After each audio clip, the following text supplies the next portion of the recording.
सिंधिया परिवार हमेशा राज्य की राजनीति नहीं चाहता है, यानी कोई भी कैंडिडेट उनको ऐसा नहीं दिखा कि पार्टी उनको उतार सके। आज की राजनीति को देखते हुए सिंधिया जी का कद काफी छोटा हुआ है। कि अभी सिंधिया जी को संघर्ष तो करना पड़ेगा। सिंधिया जी विकल्प के रूप में अपने प्रत्याशी नहीं दे पा रहे। वो एकमात्र भारतीय जनता पार्टी की तरफ से राष्ट्रीय नेता के रूप में उभरे हैं। पास खड़े वो भव्य महल हैं, आसमान को छूने वाले, और पली बगल में झोंपड़ी जिनके छप्पर छूने वाले। मध्य प्रदेश विधानसभा के चुनाव हैं, ऐसे में चर्चा हो रही है कि आखिर किस नेता का कद कितना बड़ा होता जा रहा है और किसका छोटा हो रहा है। बात इन दिनों ज्योतिरादित्य सिंधिया की हो रही है। जिस तरह से ग्वालियर चंबल अंचल का मध्य प्रदेश की सियासत में दबदबा पिछले कुछ सालों से देखते आ रहे हैं, वैसा ही दबदबा क्या आने वाले समय में फिर से बन पाएगा? सवाल ज्योतिरादित्य सिंधिया का है। जिस तरह से प्रधानमंत्री का ग्वालियर आना और एक देश के प्राइम मिनिस्टर का ये कहना कि सिंधिया जी तो हमारे रिश्तेदार हैं, इस सब के मायने क्या हैं? क्या सिंधिया जी भविष्य की राजनीति के एक भारतीय जनता पार्टी में बड़े नेता बनने जा रहे हैं? ये सब हमसे ज्यादा इन सब लोगों से हम जानने की कोशिश करेंगे। ये ग्वालियर के वो तमाम बुद्धिजीवी पत्रकार हैं जो टेलीविजन और अखबार की बड़े बड़े लेखक और बड़े बड़े संवाददाता के रूप में जाने जाते हैं। हर पत्रकार अपने आप में रोज बड़ी बड़ी सियासत की खबरें बनाता है, मध्य प्रदेश के हर पहलू की सियासत को समझता है। उनसे हम जानने की कोशिश करेंगे कि आखिरकार ज्योतिरादित्य सिंधिया के बढ़ते कद के मायने क्या हैं। जावेद जी, मैं ये जानना चाह रहा हूँ कि मध्य प्रदेश की सियासत में 2018 के बाद अचानक बदलाव आया, कांग्रेस सत्ता में आई और उसके बाद कांग्रेस सत्ता से बाहर हो गई और भारतीय जनता पार्टी ज्योतिरादित्य सिंधिया की बड़ी एहसानमंद है। इस सब के मायने आप क्या समझ रहे हैं अभी? ये 2018 और 2020 के चुनाव के बाद जो परिस्थितियां बदली हैं, अब 2023 में सीन वो नहीं है, सीन बदला हुआ है। और जो 18 में परिस्थितियां थी वो 20 में नहीं थी, आपने देखा। और 20 के बाद भले ही ज्योतिरादित्य सिंधिया अपने आप में को स्थापित करने में सफल हुए हैं और भारतीय जनता पार्टी में उन्होंने अपनी एक बैठ बनाई है, सत्ता और संगठन के बीच में भी उनका वर्चस्व बढ़ा है। लेकिन बताना चाहूंगा कि जनाधार और जो आप बात कर रहे थे कद बढ़ने वाली बात, तो जनाधार और कद बढ़ने में बहुत अंतर है। जनाधार के आधार पर बात की जाए तो जैसा कि प्रमोद जी ने बताया, जो उनका जनाधार शिवपुरी और गुना में था वो जनाधार अब नहीं रहा और उनके जो शागिर्द हुआ करते थे केपी सिंह यादव, उन्होंने उसको पराजित किया। तो इस तरह से देखा जा सकता है कि लगातार कद बढ़ने वाली बात तो केवल पार्टी लेवल पर हो रही है, संगठन स्तर पर हो रही है। जैसे कि प्रधानमंत्री नरेंद्र मोदी ग्वालियर यात्रा के दौरान अपना दामाद बता रहे हैं और उनका कद बढ़ाने की कोशिश की जा रही है, लेकिन जनता है, जैसे कहा जाता है कि पब्लिक है, पब्लिक सब कुछ जानती है, तो वो आने वाले चुनाव में जावेद जी, मैं समझ गया आपकी बात को। मैं सभी पत्रकारों से बात करूंगा, जरा इधर बुद्धिजीवी वर्ग अधिवक्ता भी मैं इनसे भी बात कर लेता हूं। मैं आशीष साहब से ये जानना चाह रहा हूं कि ज्योतिरादित्य सिंधिया को लेकर आपकी अपनी क्या राय है मध्य प्रदेश की सियासत में?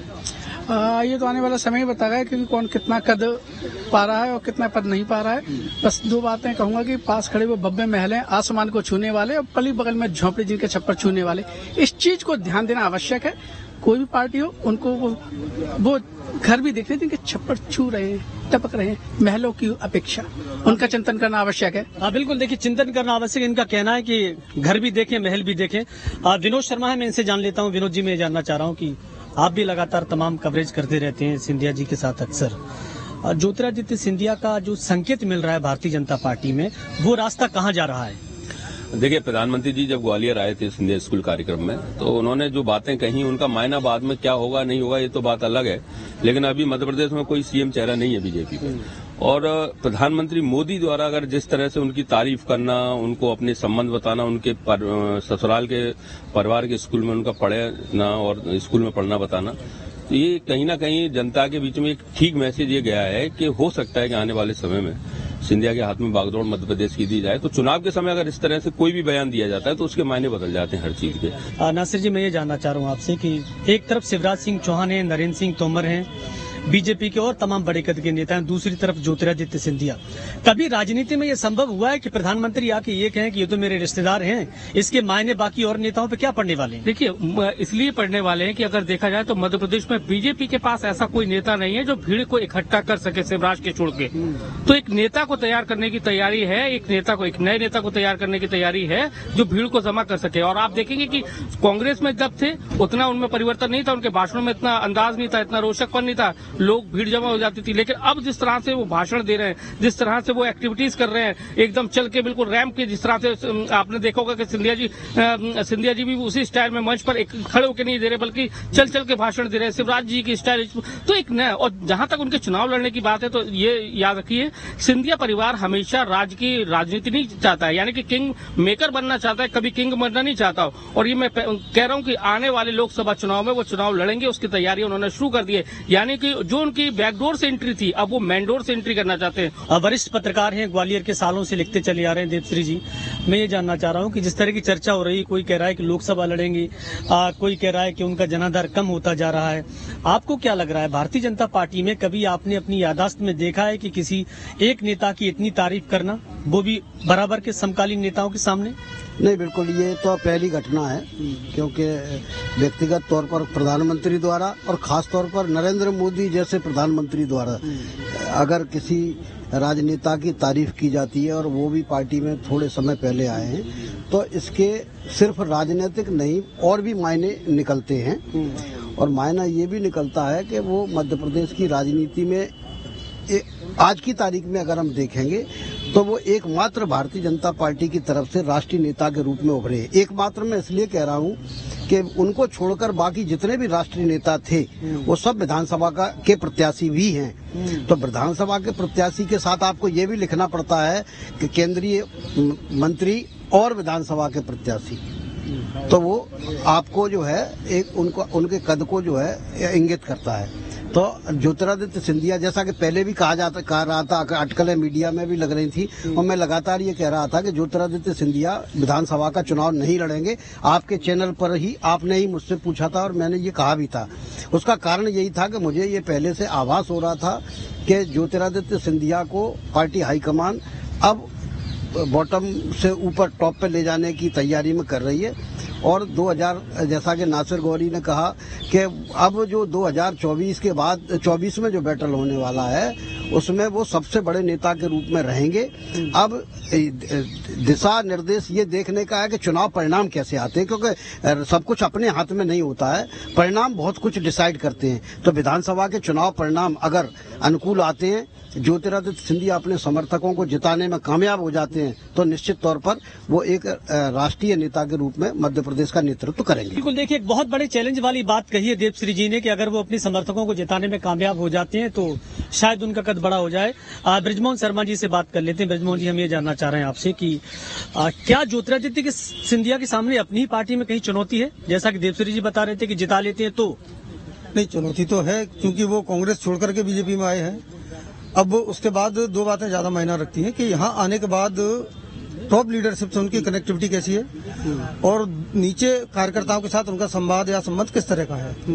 इन दोनों ही चीजों की चुनाव परीक्षा होने वाली है। टॉप लीडरशिप के साथ जहां तक उनके संबंधों की बात है, तालमेल की बात है, तो अभी पिछले दिनों प्रधानमंत्री के आने से पहले गृह मंत्री अमित शाह जी के आने तक लगातार इस बात का संदेश गया है कि भाजपा की टॉप लीडरशिप के साथ उनका अच्छा तालमेल है, वहाँ समन्वय अच्छा है। और अब टिकट को लेकर के जहाँ तक जो जिस तरह की सूचियां लास्ट में दोनों सूचियों में जो नाम आए हैं, तो अधिकांश समर्थकों को वो अपने टिकट दिलाने में भी कामयाब हुए हैं। अब आने वाले समय में उनका कद क्या रहेगा, इसके लिए कुछ समय इंतजार करना इसलिए जरूरी है कि चुनाव का जो वो दौर है जिसमें कई लोग इधर से उधर कलाबाजियां खाएंगे, इसमें कौन पार्टी कौन प्रत्याशी कितना सफल होता है, वो परिणामों का सबसे बड़ा पैरामीटर आने वाले चुनाव में हम लोग देखने वाले हैं। तो अभी किसी भी नेता या किसी भी प्रत्याशी किसी भी पार्टी को सफल या असफल इसके कहने का आकलन करना मुझे लगता है कि जल्दबाजी होगी। बिल्कुल, मैं आपसे ये जानना चाह रहा हूँ, आप आए अभी जुड़े हैं, सिंधिया जी को लेकर जिस तरह की राजनीति इस समय देखी जा रही है, जनता भी लगातार चर्चा कर रही है कि आखिर भारतीय जनता पार्टी ने किस रूप में आगे देख रही है। क्या ज्योतिरादित्य सिंधिया के सामने बढ़ते हुए कद को लेकर कहीं कोई चुनौती आपको नजर आ रही है? देखिए, पहले तो ये है कि हमारी भावनाएं, आम आदमी की भावनाएं, वो थोड़े से क्या है कि एक्शन पार्टी की एक्शन से बदलती हैं। जैसे पहले प्रदेश चुनाव प्रबंधन समिति का गठन हुआ, उसमें सिंधिया जी को बाहर रखा गया। फिर प्रचार समिति का गठन हुआ, उसमें बाहर रखा गया। तो लोगों ने कहना शुरू कर दिया कि साहब उनका जो है बहुत कद नीचे हो गया है और पार्टी उनको गिन नहीं रही है, फलाने ऊपर जा रहे हैं, दिखाने नीचे जा रहे हैं। इसके बाद अचानक उनके समर्थकों की टिकट की संख्या बढ़ी। उधर मोदी जी ने तारीफ करी, तो उसको लेकर चर्चा शुरू हुई, कद बढ़ रहा है। देखिए, सिंधिया जी का कद वही है, एक कद्दावर नेता है वो। अब ये समय के संग उनका आकलन किया जाएगा और पार्टी उनको उसी रूप में लेके आएगी। क्योंकि ग्वालियर चंबल अंचल में आप देखिए कि जब फेरबदल हुआ तो उसके बाद में दोनों ही पार्टियों पर चेहरों का अभाव हो गया। आपने देखा होगा कि कांग्रेस की दूसरी सूची आई या भाजपा की 5वीं सूची आई, तो उसमें आपको जिस तरह के प्रत्याशी उतरते आपने देखे तो आपको ये लगा कि पार्टी में, दोनों पार्टियों में चेहरों का अभाव था अदला बदली के चलते। क्योंकि जो समर्थक कांग्रेस के इनके संग आ गए थे तो कांग्रेस की सीटों पर खाली हो गया था मामला, इधर यहाँ से चले गए थे वापस नाराजगी के कारण। तो आप ये मान के चलिए कि निश्चित रूप से कहीं ना कहीं वो जब पार्टी करके आए और बड़े नेता से चर्चा करके पार्टी इतनी बड़ी रिस्क लिए बदलने की, तो कहीं ना कहीं वो अपनी जगह तो पार्टी में बनाएंगे और पार्टी जिन शर्तों पर लेकर आएगी उनकी पूर्ति भी करेगी।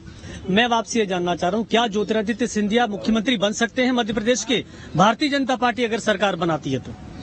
अब देखिए, जैसे एक सज्जन ने कहा कि वो ज्यादा से ज्यादा अपने समर्थकों को टिकट दिलाने में अभी तो सफल हुए हैं।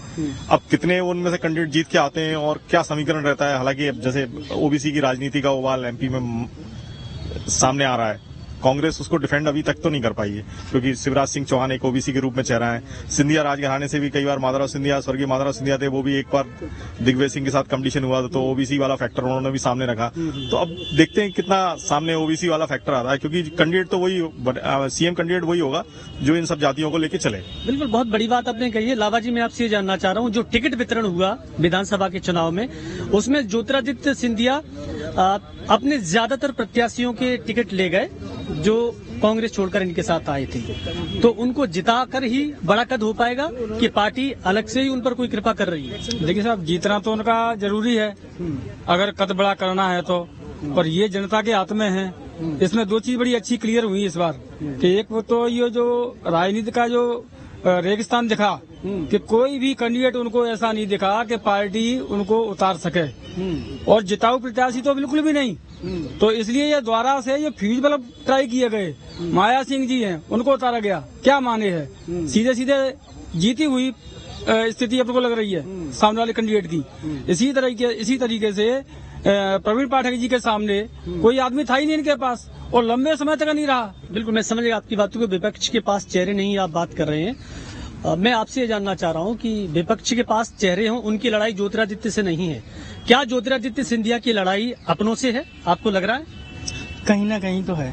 राजनीति में ऐसा है कि जिस तरीके से सिंधिया जी का जो पहले सम्मान था हमारे, जैसे कि माधवराव सिंधिया जी, उनके समय में जो विकास यात्रा थी, और कहीं ना कहीं देख के ये लगता है कि आज की राजनीति को देखते हुए सिंधिया जी का कद काफी छोटा हुआ है। मैं आपसे जानना चाह रहा हूँ कि आप सिंधिया जब से भारतीय जनता पार्टी में आए, क्या लग रहा है कि भारतीय जनता पार्टी अब सिंधिया के भरोसे मध्य प्रदेश में आगे बढ़ेगी?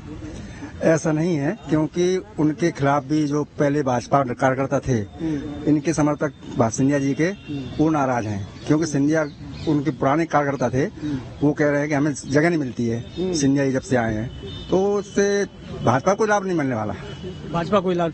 अनिल जी, मैं आपसे जानना चाह रहा हूँ, इधर आ जाइए थोड़ा सा। तमाम खबरें मैंने आपकी भी पढ़ी हुई हैं, आप ज्यादातर सिंधिया पर ही बनाते हो।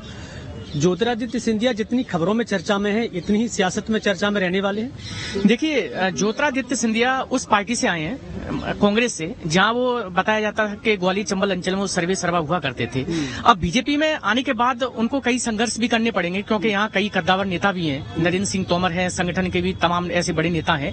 इसलिए कोशिश कर रहे हैं वो अपने आप को इस पार्टी में स्थापित और ग्वालियर चंबल अंचल का एक मजबूत नेता के रूप में उभरने के लिए। पहले उन्होंने अमित शाह को यहाँ बुलवाया, महल गए थे, वो शाही भोज करवाया। उसके बाद उन्होंने अभी पीएम मोदी को भी अपने स्कूल में बुलवाया था, वहाँ कई तारीफ करके गए हैं सिंधिया जी की। तो कहीं ना कहीं सिंधिया जी अब चाहते हैं कि जैसा वो कांग्रेस में थे कद्दावर नेता के रूप में, जो पूरे सर्वे सर्वा हुआ करते थे, वहीं इस पार्टी में भी वो स्थापित करने की होड़ में लगे हैं अभी। तो संभवतः है कि अभी सिंधिया जी को संघर्ष तो करना पड़ेगा, क्योंकि कांग्रेस के अलावा बीजेपी में भी कई ऐसे कद्दावर अभी नेता हैं जो उनसे ऊपर हैं या संगठन में भी अपनी एक अच्छी पकड़ रखते हैं। बिल्कुल। प्रमोद जी, एक आखिरी सवाल मैं आपसे जानना चाह रहा हूँ कि आप ज्योतिरादित्य सिंधिया के बारे में तमाम लोगों की अपनी अपनी राय है, क्या वाकई में किंग मेकर बन के रहना चाहते हैं या मध्य प्रदेश की सियासत में कोई बड़ा चेहरा बनेंगे? देखिए, एक तो आप जो सवाल कर रहे हैं बार बार कि सिंधिया जी राष्ट्रीय नेता हैं कि नहीं, जो सांसद है और जो लगातार मनमोहन सिंह जी की सरकार में भी मंत्री रहे, वाणिज्य मंत्री रहे और वर्तमान में भी मंत्री हैं, तो राष्ट्रीय नेता तो हैं ही, इसमें तो संदेह कहीं है ही नहीं है। लेकिन जो किंग मेकर वो बन जाए, जिनके पास गिनती के 20 विधायक रहे, तो वो किंग मेकर स्वयं तो नहीं बन सकते। आपके पास यदि विधायक दल का यदि बहुमत में आती है भारतीय जनता पार्टी और विधायकों से कहा जाता है कि आप अपने विधायक दल का नेता चुने, तो सबसे ज्यादा जो टिकट हैं वो इनके शिवराज जी के हैं, इसके बाद में नरेंद्र सिंह तोमर और अन्य लोगों के हैं। इनके टिकट कितने हैं आप यहीं ग्वालियर में देखिए ना, कितने कट गए। शिवपुरी में जसवंत जाटव जी का कट गया, रणवीर उनका कटा और ओपीएस भदौरिया का कटा। इनकी जगह विकल्प के रूप में सिंधिया जी विकल्प के रूप में अपने प्रत्याशी नहीं दे पा रहे। तो आपका यदि आप ईमानदारी से मुख्यमंत्री के रूप में या किंग मेकर के रूप में स्थापित होना चाहते हैं, तो पहले आपका पूरा प्रदेश में एक प्रत्याशियों का एक लाइन तो हो, एक जनाधार तो हो। सिंधिया जी का हम पूछे, चलिए छिंदवाड़ा और बालाघाट में कौन है, रीवा में कौन है, सीधी में कौन है, कहाँ है? तो आप केवल ग्वालियर अंचल के ऊपर, ग्वालियर अंचल भी आपका पूरा नहीं है। इस बार तो उनके 13-14 ही टिकट रह गए ना, आप तो गिन लो ना, ग्वालियर के लोग हैं। माया सिंह जो आई हैं, आप उन्हीं लोगों को ला रहे हैं ना जिन चेहरों को अब जरूरत नहीं है पार्टी के लिए। आप नए लोग खड़े ही नहीं कर पा रहे। अब सिंधिया जी जब आए थे, माधवराव सिंधिया जब आए थे कांग्रेस में, और जब उनको टिकट की जिम्मेदारी दी गई थी, तो नए चेहरे उतारे थे। और जो परंपरागत कांग्रेसी थे, उसमें स्वतंत्रता संग्राम सेनानी भी थे, उनको सबको उन्होंने किनारे कर दिया था। तो वो नई टीम एक साथ जीत के आई थी। अब ज्योतिरादित्य सिंधिया नई टीम, अभी तक इनको 20 साल राजनीति में हो गए, माधवराव सिंधिया जी की मृत्यु के बाद यहाँ आए, नई टीम इनके पास है कहाँ? जो है सब पुराने माधवराव सिंधिया जी के ही कार्यकर्ता हैं। उनमें से भी जो वास्तव में अच्छे लोग थे, कर्मठ लोग थे और समर्पित लोग थे, उनको इन्होंने किन्हीं कारणों से दरकिनार कर दिया। तो नए लोग तो नहीं खड़े करे। सीपरी में जब सुरेश राठखेड़ा जी का नाम काटने की वो चली, तो विकल्प के रूप में दूसरा नाम ही नहीं था, सर्वे में उनका नाम आ नहीं रहा था। बिल्कुल, मैं समझ गया। करेरा में जसवंत जाटव को हार गए चुनाव, दूसरा उनके पास नाम ही नहीं है लिस्ट में देने के लिए। तो ऐसे राजनीति चलती है क्या? अब हम ऊपर से थोपने की बात अलग है कि आप थोप के किसी को भी बहुत बड़ी आपने बात कही है कि थोपने की बात अलग है। भारतीय जनता पार्टी में अक्सर ये होता रहा है कि जब जब केंद्रीय नेतृत्व को ये लगा कि मुख्यमंत्री किसे बनाना है, तो केंद्र से एक चिट्ठी आती है और वही चिट्ठी राज्य में लागू कर दी जाती है। रहा सवाल विधायक दल का नेता चुनने का, तो ये तो जनता फैसला करेगी कि ज्योतिरादित्य सिंधिया जिस रफ्तार से आगे बढ़ रहे हैं, क्या वो रफ्तार उन्हें ऊपर की कुर्सी तक ले जाएगी या फिर वो किंग मेकर ही बन के रहना चाहते हैं। Vinod Sharma, news state, Gwalior.